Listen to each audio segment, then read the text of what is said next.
In the middle of an epic battle in a forest clearing, battle-maid Grace drops out of the sky with a battleaxe to blast Monsterhide into shockwaves, right as Kirishima Kagehisa spawns in a glowing golden magic circle next to a mob of adventurers to announce his grand protagonist debut. Smash cut to the actual reality of his situation. Drowning in the pitch-black ocean depths, sinking aimlessly, gasping for air as his life flashes before his eyes, descending into the dark abyss. With blank eyes, suspended in a bright white circular void, he remembers his real life as a sweatlord gamer hooked on Break Force Online, lying in his bedroom until an IRL thief unexpectedly stabbed his torso. Floating through a gray void of empty dark space, two glowing circles appear, followed by a blinding flash and urgent screaming. Boom. He wakes up hyperventilating on the floor, on a paved path outside a stone town, with an anxious Grace hovering over him, while she desperately clasps her hands together.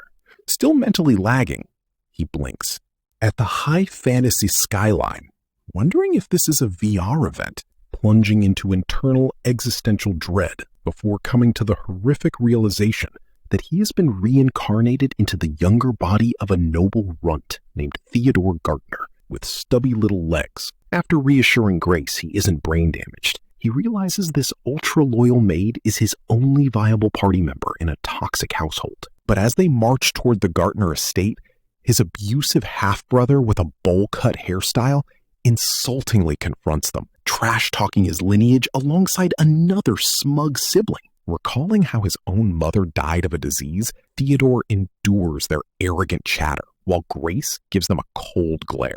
The side-part sibling mocks his weak stats, prompting the bowl-cut psycho to step up, while Grace bravely shields him. Bowl-cut throws a violent downward punch, but Theodore steps in front and instacasts a wind spell, Air Wall, that launches the bully backward. Left hyperventilating on the floor, the bowl-cut brother freaks out over the chantless magic while staring at Theodore in pure terror. Theodore notes his body responds with zero latency, like his old avatar, as the defeated bully snarls in frustration. Coldly flexing his superior logic, Theodore points an authoritative finger and tells the fleeing loser he's done playing nice, before leaving him to glare in defeat. Walking away without looking back, Theodore ignores Grace's worried look and resolves to treat this new world like the ultimate survival game. Cut to the grounds of the Gartner estate, where Theodore is soaking in the isekai vibes under an expansive sky. He clenches his fist, feeling the fabric of his uniform, and looks out at the rugged countryside before declaring he's quitting this toxic household for good. Grace's eyes go wide with surprise, but Theodore just gives her a confident, I'm OP smile as birds flutter around them. He eyes the distant Gartner town through a wooden doorframe and asks Grace if she's down to be free. She pledges her unwavering devotion, saying she'll follow him anywhere because of her loyalty to his late mother. Later, Theodore is chilling in a chair, feeling pensive on a sofa, and Grace starts apologizing for failing to protect him and thanks him for the forgiveness. Theodore just tells her that his father actually agreed to let her leave, right as he has these dark, edgy flashes of family abuse that make him never want to see them again. He just wants a quiet life. So they hop into a horse-drawn carriage and hire the Forest Bird Mercenary Squad for protection. Inside the carriage, Theodore gives her the I trust you line, and Grace beams with a huge, cheerful smile. She takes charge of the trip to Tamwills, but Theodore is already annoyed and tells her to stop calling him young master.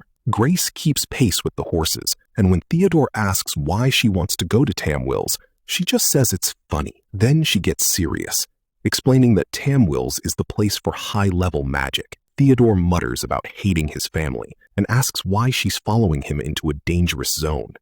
She places a hand over her heart, vowing absolute loyalty and begging to stay by his side. Theodore's thinking ahead to Tamwills, a massive urban labyrinth that apparently reshapes itself during the full moon. He realizes it's the same labyrinth from the BFO game, envisioning himself fighting shadowy monsters on a stone platform. Back in reality, he's wearing combat armor and is absolutely floored when Grace reveals she carries a massive ornate battleaxe as a replica. He notices the ring on her finger. Remembering it seals her insane Dampier strength. He realizes he's the only one with the admin permissions to release that seal, though he's still not sure what his own power limits are. Inside the rocking carriage, Grace humbly admits she's a magic casual, staring in awe as Theodore's floating spell circle radiates high-tier energy. She asks if high-level magic circles are tough to cast, but Theodore shrugs it off, explaining his BFO muscle memory auto-completes the spellcasting. He shifts in his seat, and bam! A sudden collision violently flips the carriage, slamming everyone into the walls. Grace panics, while Theodore bursts through the splintered doorway to find the transport wrecked on the dusty road, and the horse rearing in terror. Landing firmly on his boots, Theodore instantly channels his mana to cast the Class 4 spell Live Detection on the dirt road. The hired cloak girl stands mouth agape at his absurdly high-level UI spell as Theodore's magical radar scans the surrounding terrain. His vision reveals an incoming horde of insectoid monsters mixed with predatory wolves and killer ants charging their location. He barks out the mob composition to the forest bird party, confirming wolves are in the aggro trace as the hooded girl gasps and Meat Shield 1 in plate armor panics to retreat. Seeing the swarm closing in, Theodore decides to unseal his maid's broken stats as Grace gives him the green light. Theodore grabs her in a clutch embrace, shouts, "Cancel seal!" and unleashes a massive, luminous shockwave just as the 1,000-strong mob slams into the road. Holding the line with the party, Grace pauses for a split second before launching into the sky like a missile and cratering the horde's center with her axes. Theodore watches in awe as Grace grips her catalyst. Amidst the rising dust cloud, he screams, "Hell comes!" unleashing a violent upward magic detonation that vaporizes the mob. Stabilized by a glowing magic seal, she fires a secondary shockwave that cracks the carapaces of the remaining killer ants and sends debris flying everywhere. Theodore jumps into the DPS rotation, shouting, "Tusk of Earth!" to impale goblins on jagged stone spikes. Grace surveys the total carnage over a road littered with dead mobs as a fresh wave snarls. Standing her ground, Grace fires off a screen-clearing AoE shockwave that launches the front line skyward. Meat Shield number 1 slices an ant while the freckled scout spots a flank attack and warns Monica, who instantly pierces an insectoid with her spear.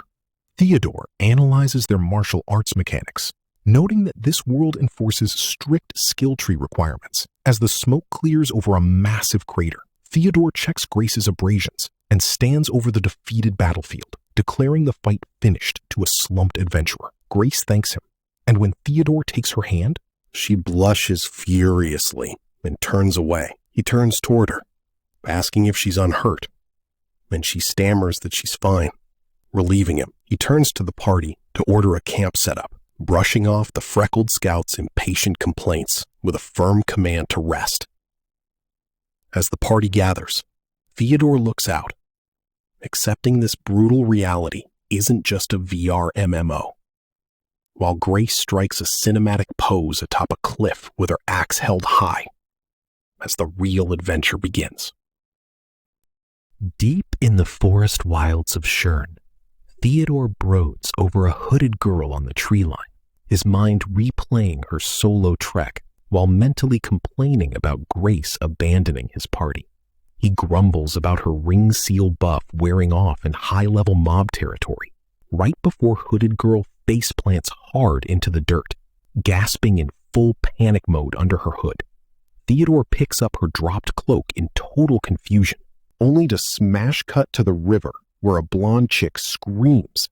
Alongside 2 other naked bathers, Theodore freezes in shock, watching the blonde cover up before dropping into a 90-degree grovel on the soft grass next to a horse carriage to apologize for the accidental creep behavior. Whip pan to Shern Castle's massive stone gate as our party rolls up alongside a freckled loot mule holding massive sacks for guild exchange, while Theodore decides to shop for staff upgrades with maid-uniformed Grace in tow. Walking down the cobblestone streets under noisy rooftops, Grace stares blankly as Theodore screams a frantic apology about the Morning River incident, which Grace hand-waves before making him realize he's being dramatic, since they used to take baths together as naked pixelated kids anyway. Cut to the town square, where the local NPC guard captain throws a massive rage fit over their quest turn-in, screaming that nobody could wipe out that monster swarm, while two visored edgelords smirk and explain this tyrant captain is just salty over losing his reward cash. The mad captain escorts the edgelords away, barking orders, leaving Theodore standing there recalculating this city's terrible corruption stats. Inside the packed Adventurers Guild lobby, the scene shifts to a quiet VIP room with a steaming teacup, where the narrator introduces Beline, the local guild receptionist, who immediately drops to her knees in an apologetic bow. She formally begs forgiveness from Theodore and Grace for the guard captain's toxic behavior, to which Theodore nonchalantly accepts while envisioning a conceptual image of the town's utterly lazy, useless security team. Sip of tea in hand, Theodore hits her with some sharp logic, asking why a glorified security guard is sticking his nose into autonomous guild business.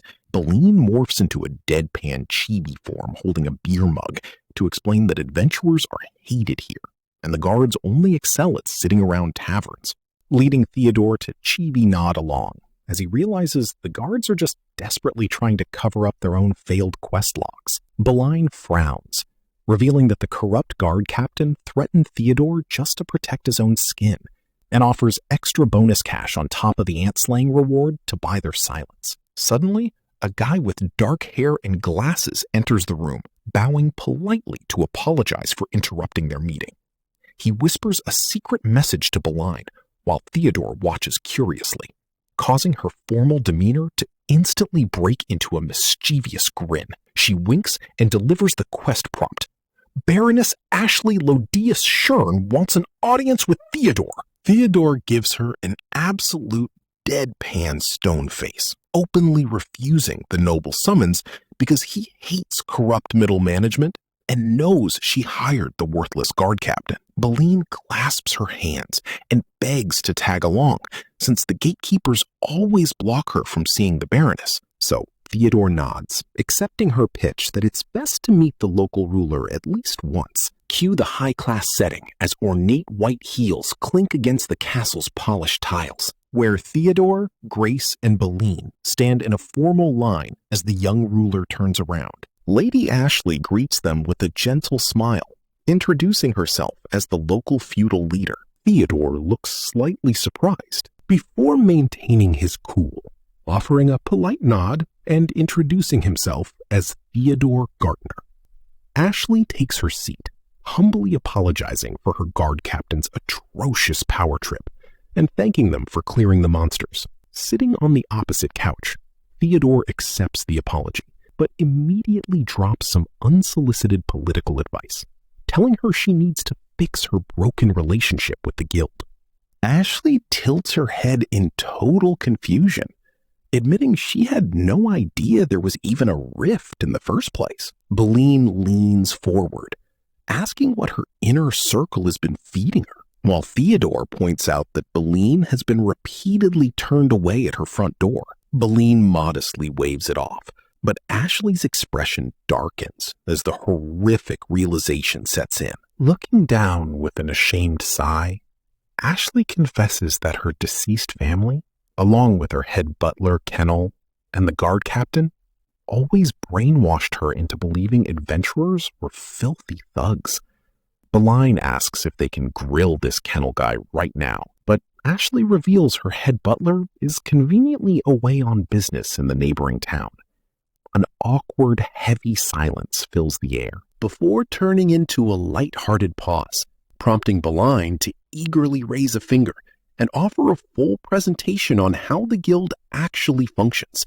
Ashley's eyes light up like a starry-eyed kid, hyped for the explanation, though Theodore ruins the cute vibe by bluntly stating both factions just want to exploit each other for profit, making Beline sweat, while Ashley enthusiastically agrees anyway. Beline pops out to gather documents and prepare Theodore's bounty pay, shutting the heavy wooden door behind her.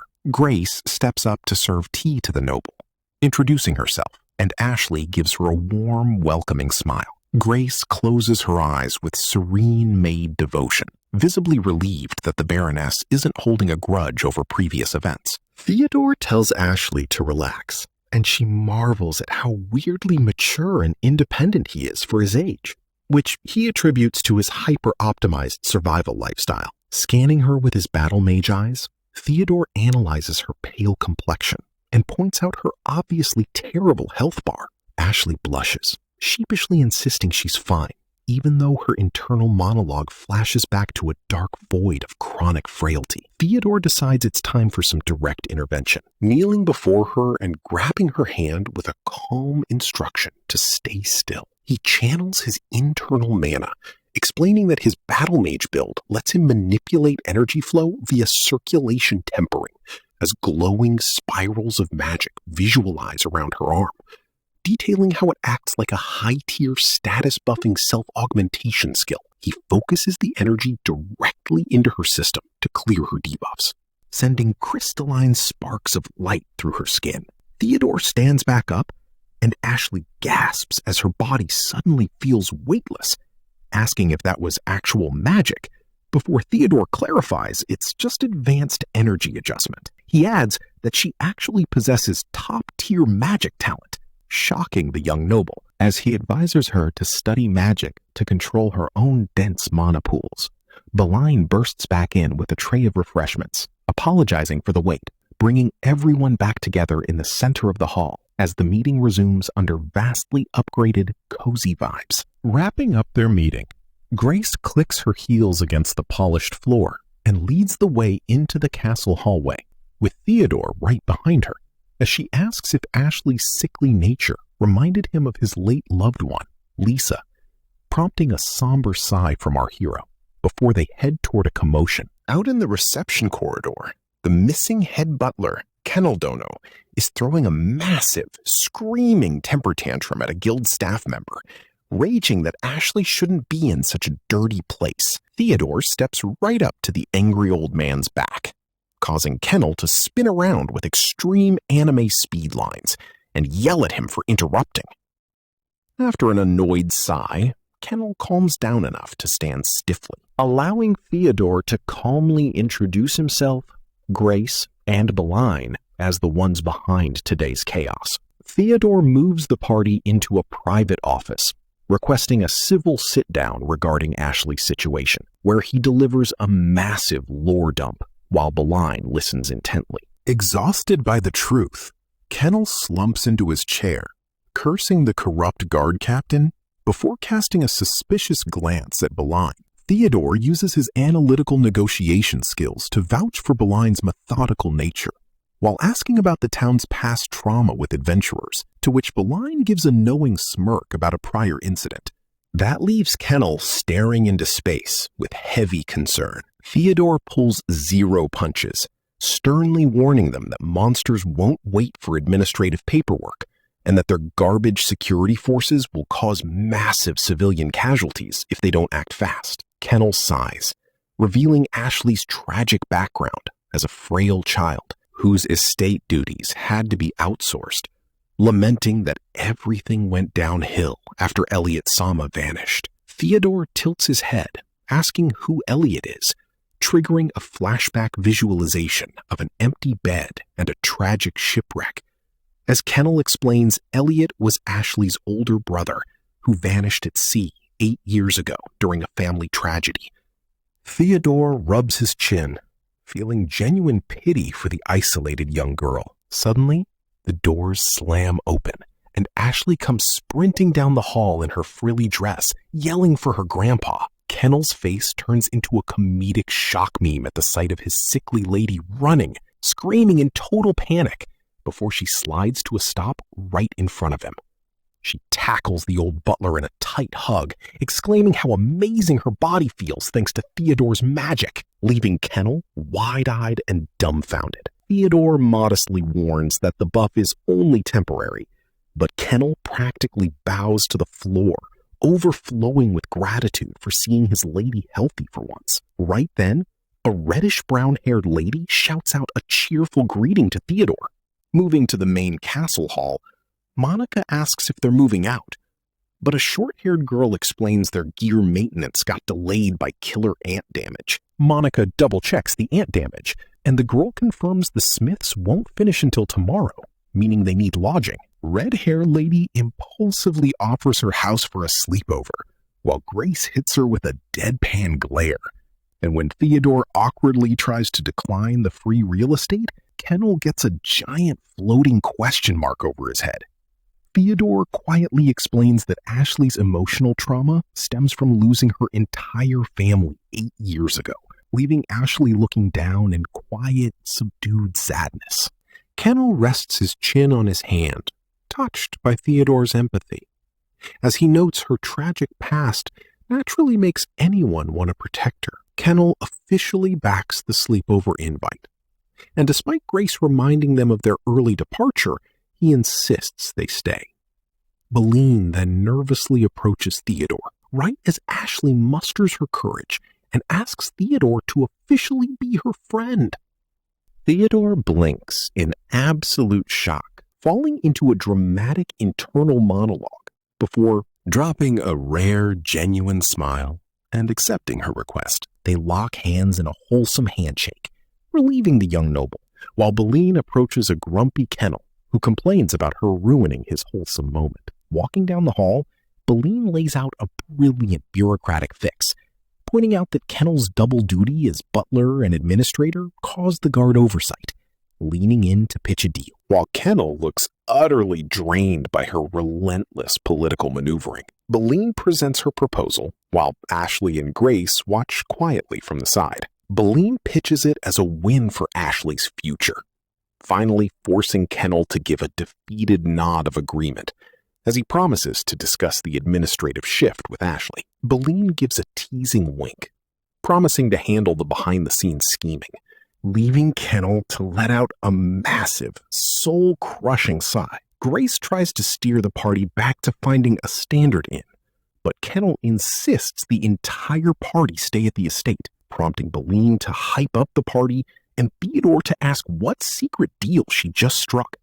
Beline gives a smug, mysterious smile, leaving Theodore utterly confused, as she hums a song, boasting that while she schemes from the shadows, her alignment is strictly non-evil. Departing through the heavy courtyard gates, Beline hums a carefree tune, claiming her backdoor schemes are strictly chaotic good. Standing among his guildmates, Theodore reflects on securing his first official friend in this bizarre fantasy world as the squad gathers before the massive iron gates. High above, Ashley gazes down from a stone window frame, watching them go with deep longing. Cut to the party riding out in a horse-drawn wagon, wheels clattering on the dirt path through a brutal mountain pass, flanked by sheer cliffs, with Ashley's voice echoing a hopeful farewell in Theodore's head. Suddenly, a flashbang-level eruption of white light detonates across the road. The rocky cliffs get swallowed in a blinding, hyper-glowing fog. As the horizon clears, the entire adventurer party starts losing their minds in awe. Beline rushes to the plateau edge, pointing frantically into the valley below for Theo and Grace to look. Theodore and Grace step up side by side, their stoic gamer faces completely shattered by the render distance, with Grace admitting the view is breathtaking.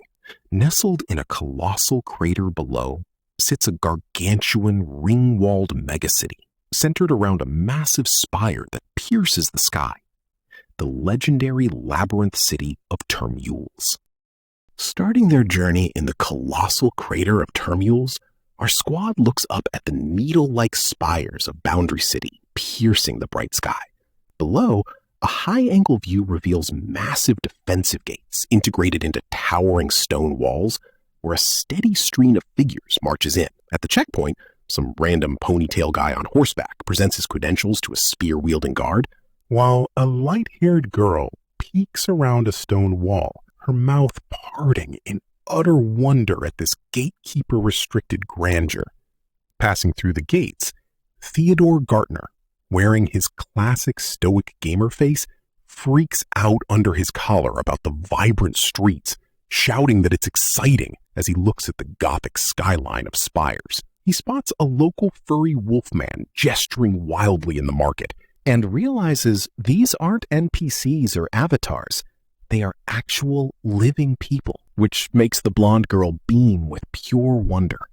Later, along a paved European-style street next to a horse-drawn carriage, Theodore drops a massive sack of gold into Monica's hands with a smooth pay-to-win flex, keeping his military uniform composed while explaining he's buying future favors. Theodore explains he'll contact their forest bird guild if needed. Their reddish-brown-haired companion smiles warmly next to a poised Grace, while the brown-haired woman talks about staying in the city, prompting Grace to fold her hands and pray they don't get obliterated in the deeper floors of the labyrinth. The wavy-haired woman with a cape asks their next move, and Theodore explains they must deliver letters to someone named Rosetta. Monica waves a cheerful goodbye, telling them to be careful. Theodore waves back, and the carriage clatters away toward the spires.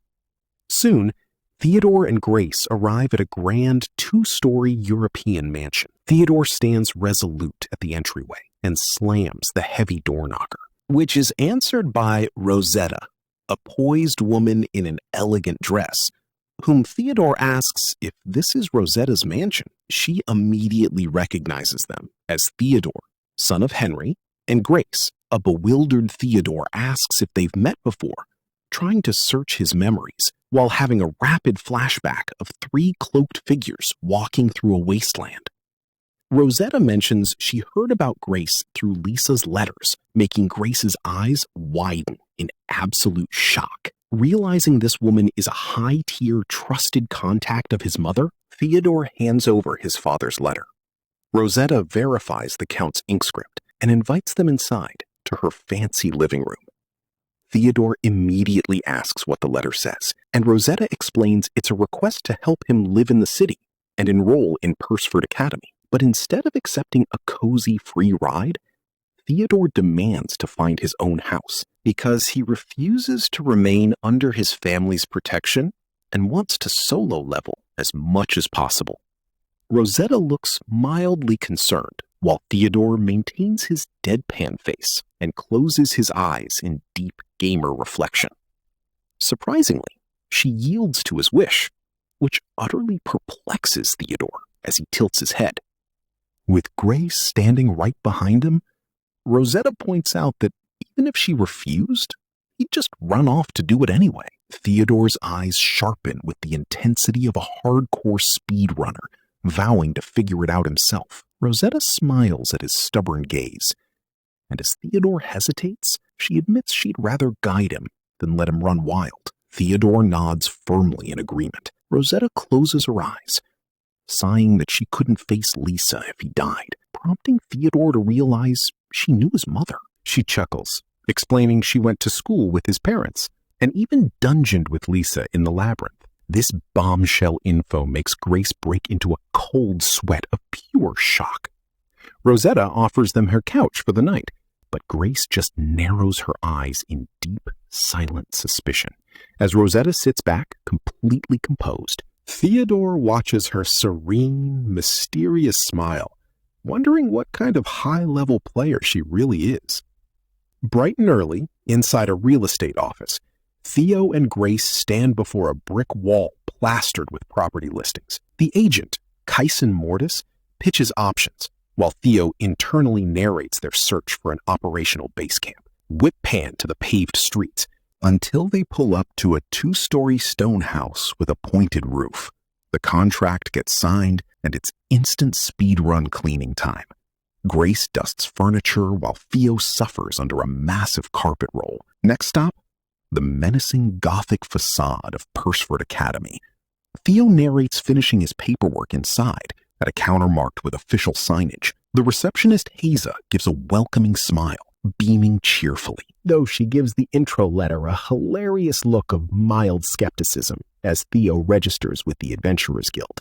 She hands back the official paperwork, Theo signs off, and Haza presents a floating magic stone ID. She points across the hall, warning that entering the Great Labyrinth requires mandatory tutorial training, promising alchemist info afterward. The duo drop quick thanks and walk off. Navigating the massive open guild hall. Out on the street, a bob-cut woman watches a squad of sketchy mercenaries centered around a bald, scarred meathead who throws her a sideways glance before his crew marches off, leaving the woman sharing solemn looks with her party. Theo and Grace head straight to Beatrix the Alchemist's shop, handing over the guild letter to order a self-defense minion. Beatrix casually reviews the request for a high-quality Shadow Mercury. Theo slices his arm to drip blood into a flask, and when Beatrix demands 1,500 Keelig cash, he coughs up the gold as Beatrix flashes 3 fingers for a 3-day crafting timer. Back on the street, under the spires, Theo calls it a day, smiling to Grace that tomorrow they raid the labyrinth with Rosetta, so it's time to rest. Grace agrees as a carriage clatters past, but Theo's spider sense tingles as he spots the same scarred thugs lurking in the shadows, casting a dark vibe over the Gothic towers. Later that evening, Theodore stands by his new home's window, peeking out as the sun sets over the city. The next morning reveals quiet rooftops under a soft sky as Theodore gears up in his stone-walled room before he and Grace return to the guild, passing under its wing emblem sign. Waiting at the counter is Rosetta, wearing her trademark enigmatic smile next to Haza. Theodore approaches with a polite nod and announces his departure to the labyrinth, prompting Haza to ask for his metal registration plate. He flashes his ID, earning an amused look from Rosetta, who offers a gentle warning to be careful.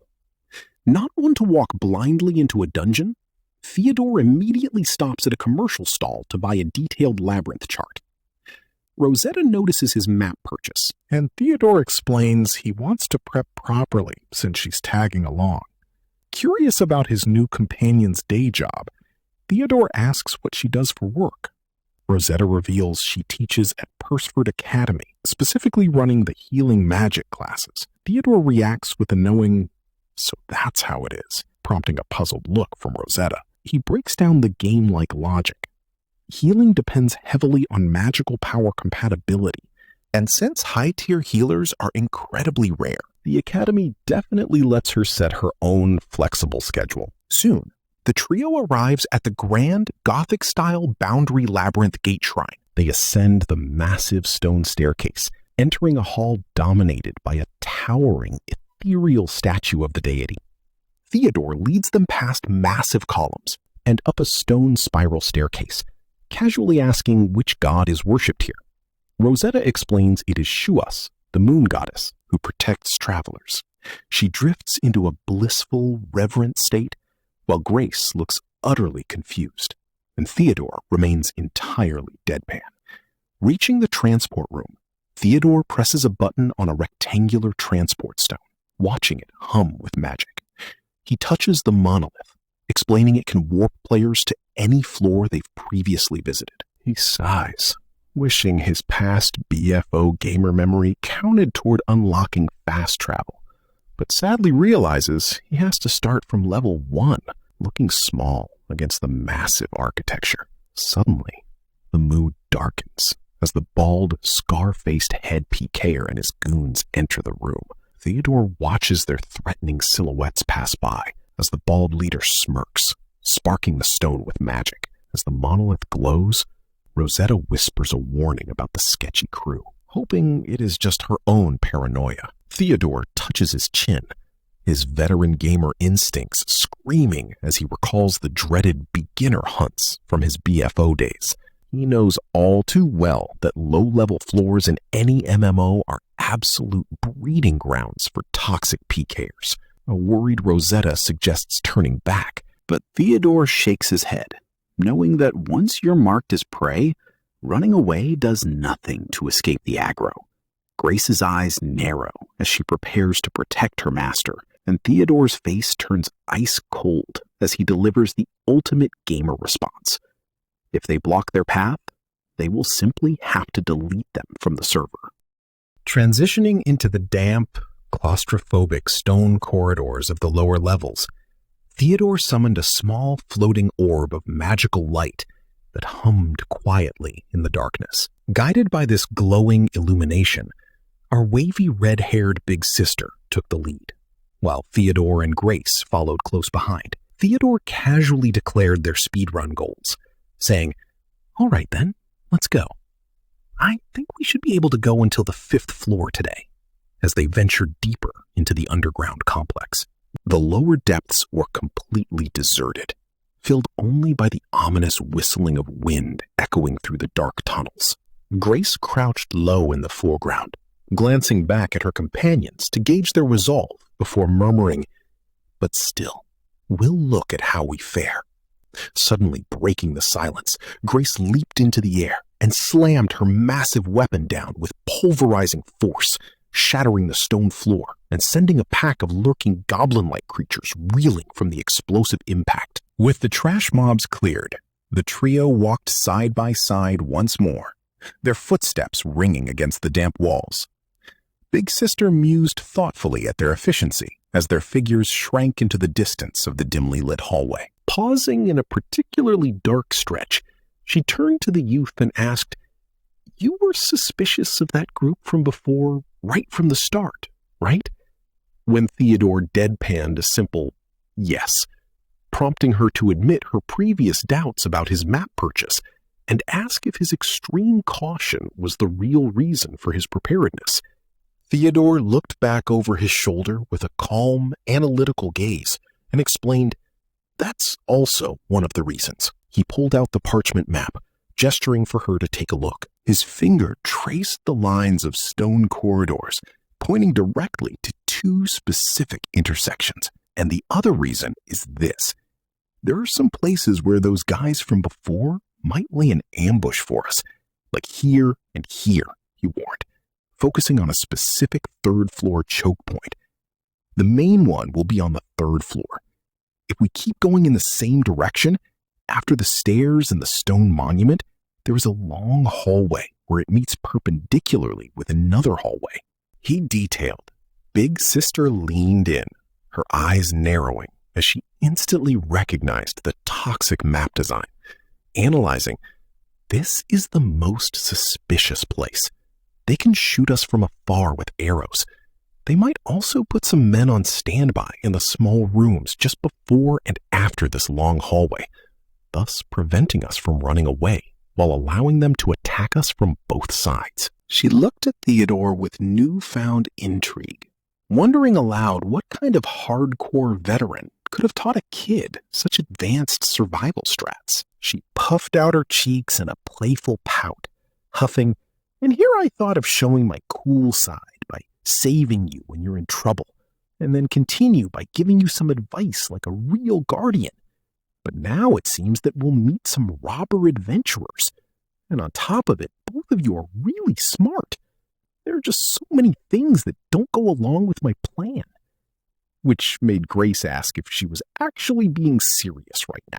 Meanwhile, Theodore's mind drifted back to his past life as Kagehisa in the brutal world of BFO, where such anti-griefer tactics were basic muscle memory. Prompting him further, Big Sister asked, "So then, what are you planning to do about that ambushing party?" Theodore pointed to the parchment map again, proposing, "Let's see, this will be a long detour, but if we take this route here, we might be able to flank their archers." He explained that the robbers naturally expected them to take the shortest route because they looked like fresh newcomers. "We can predict their movement to some extent by acting as if we are just beginners. And that's exactly why I did that," he said, with a cold, calculating look. His eyes grew stone cold as he finalized the strategy. If we find archers in that place, then there's almost 100% chance of them laying an ambush, and so we'll attack them without any warning. Big Sister rested her hand on her cheek, remarking, "For some reason, I feel sorry for them now." However, she clenched her fist as her guild authority kicked in, declaring, "After all, I'm in a position where I'll be scolded if I turn a blind eye on adventurers who work as robbers. This is not about seeing your ability anymore, so I'll join the battle. My weapons are my healing magic and hand-to-hand combat." Throwing them a reassuring smile, she added, "And also I can use the dark side of healing magic, so you don't need to worry."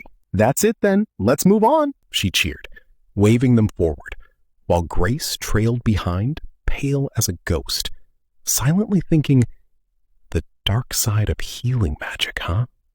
That's gory. Whip pan to a yawning dark maw, where a distant pinprick of light guides the team down the detour route. Theodore slides his hand along the cold stone and peers around the corner, spotting cloaked mob mages featuring a skull staff leader. Clocking them as human night vision batteries for the snipers, he leaps into the open with the girls right behind him, yelling, "Blow away!" as a magical circle flares on his palm. He thrusts the light at the cowering mobs and fires an airburst shockwave that obliterates their positioning. A bandaged griefer flies through the air, clutching his chest and skidding through the dust, while the trio stands over the debris like hitmen. "Why come from behind?" the griefer shrieks, howling down the hall. "Hey, what was that sound?" before panic sets in. "It's that boy!" the PK leader roars. "Damn it, kill them!" while a lantern-wielding mage chants, "Flame absorb," making Theodore's spellcasting flicker. A bald robber tries to rush in, but a massive axe blade fills his field of vision. His eyes widen in absolute terror, right before Grace delivers a bone-shattering midsection strike, forcing out a wet gasp as he gets cratered into the stone wall while she looks on coldly. Meanwhile, Redhead calmly watches a runner and barely touches his shoulder, sending him screaming in pure agony. She predator tackles him, hauls him up by his collar, and transforms into a pitch-black shadow crackling with electric dark aura. Whispering, "Rotten blood," she boils the leader's internal organs until he vomits blood and hits the silent floor, standing over his barely twitching body as the dark energy dissipates. Another caster hurls a burn-down fireball, but Theodore's eyes glow like circuit boards. Too slow. His electro-lance electrocutes the leader, slamming him into the wall with sparks dancing on his skin. "Damn it! What the hell is going on here?" The fried leader screams, whipping out a dark artifact that ignites a huge magic circle while he brags about killing them all. Summoning gate? Theodore realizes, explaining to a confused Grace that it forces an unholy entity into reality. Redhead asks what's popping out, right as the leader laughs and the portal erupts into smoke, spawning a hairy, muscular torso. Redhead's smile turns dangerously sharp as she realizes these aren't basic low-level griefers. Boom! The smoke clears inside the dim hallway as an illegal boss monster drops in, prompting Redhead to scream, "A manticore?"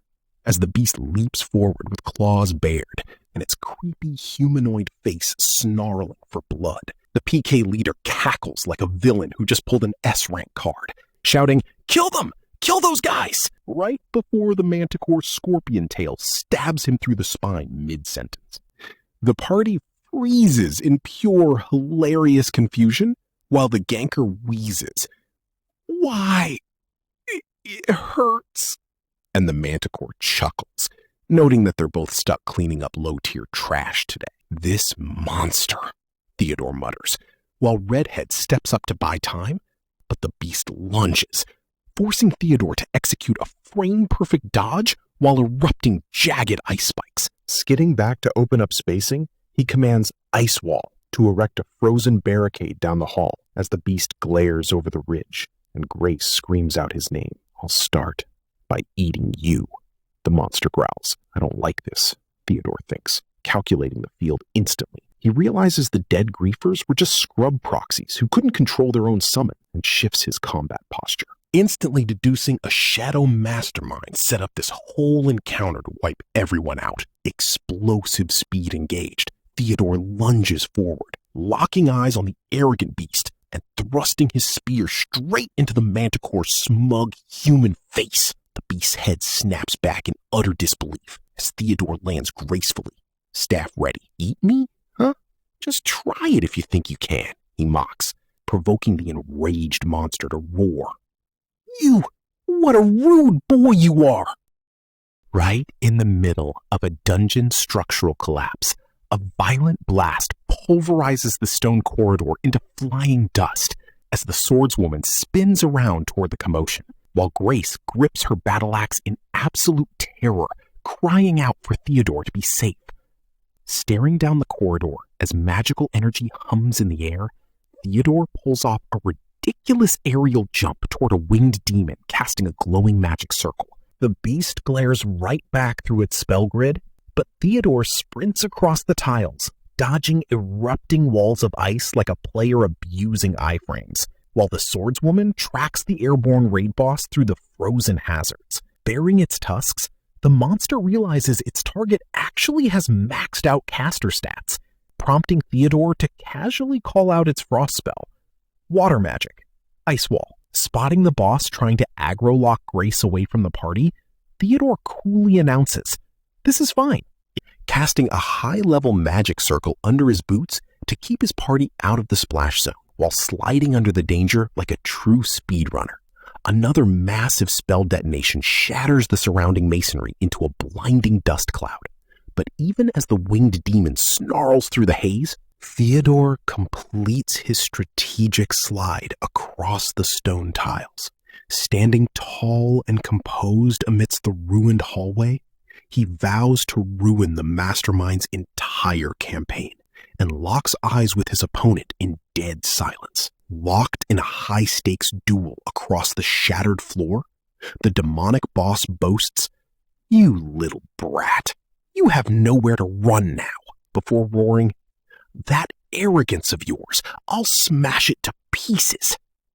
But Theodore instantly counters by spiking the ground with his own frost spell, yelling Icicle Lance. Poised cleanly amidst the flying ice and rubble, he stares at his humming staff and drops a ruthless, "Too weak," immediately upcasting a second barrage of Icicle Lance. The demon's jaw drops in absolute horror as razor-sharp ice spears puncture its torso and pin it to the stone walls, leaving the bleeding creature to stammer, "What?" Levitation glitch unlocked, Theodore floats mid-air above the wreckage and taunts, "What are you so surprised about?" Right before they clash mid-flight in a high-speed collision of magic that rocks the whole corridor. As masonry comes crashing down, Theodore helpfully points out the embarrassment of losing to your own elemental spell type, adding with a villainous smirk, "You know what that means, right?" The triggered monster screams, "Damn you!"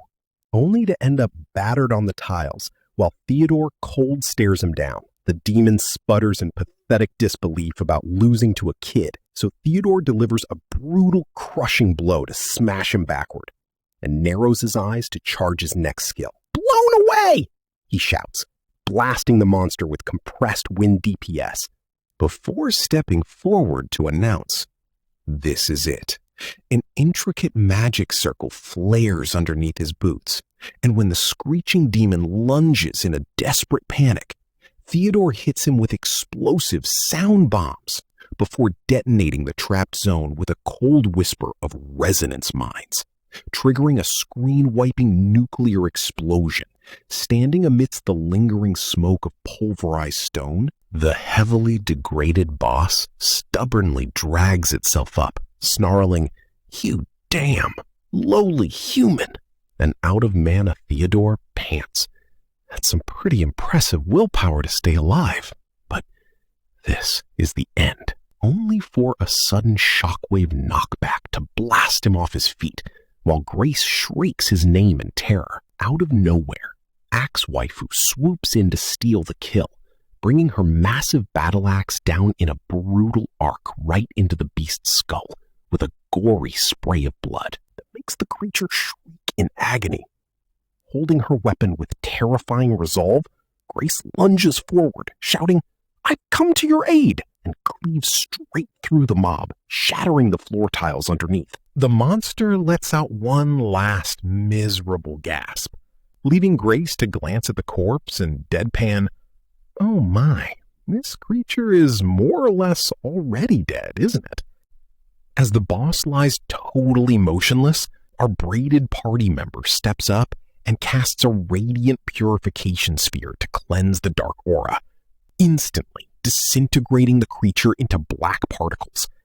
Looking over the absolute carnage of the hallway, the braided woman admits the whole battle feels like an absurd joke, before finishing with a totally flat face. This is really something. Within the newly quieted, shadow-draped corridor of the Labyrinth, Grace immediately rushes over to Theodore, dropping to her knees and bowing dramatically while crying out his name. Standing back up, she clasps her hands together in profound relief. As her magic ring glows softly on her finger, Theo, being the smooth protagonist he is, reaches out and interlocks his fingers with hers, looking into her eyes with a gentle, reassuring smile as he murmurs, "Sorry for making you worry." This immediately makes her blush redder than a health potion as she smiles and replies, "It's all right, as long as you're safe, Theodore-sama." Just as a peaceful calm returns to the thick stone corridor, Cloaked Sword-Maiden notices something weird on the floor and calls out, "Theodore-kun, look at this." Both Theodore and Grace turn their attention to where she is pointing, at several dark, jagged fragments levitating in midair, prompting Theodore to ask, "Black summoning stone?" Examining the black stones, Theo realizes his extensive knowledge from his past life playing this game is totally useless here, since he's never seen these items, while Cloaked Sword-Maiden admits she hasn't either. Looking over at the bound, unconscious cultists on the floor, she notes that these guys are way more suspicious than they originally thought. Theodore pockets the strange loot and instructs, "I'll keep the black summoning stones safe, so can you call someone here? I'll look over these guys too." To which she agrees, gazing down the long, shadow-filled corridor as his allies stand behind him. Our metagaming hero privately muses that this entire questline is far from over. The video ends here, but the story isn't over yet. Like the video if you're ready for the next part.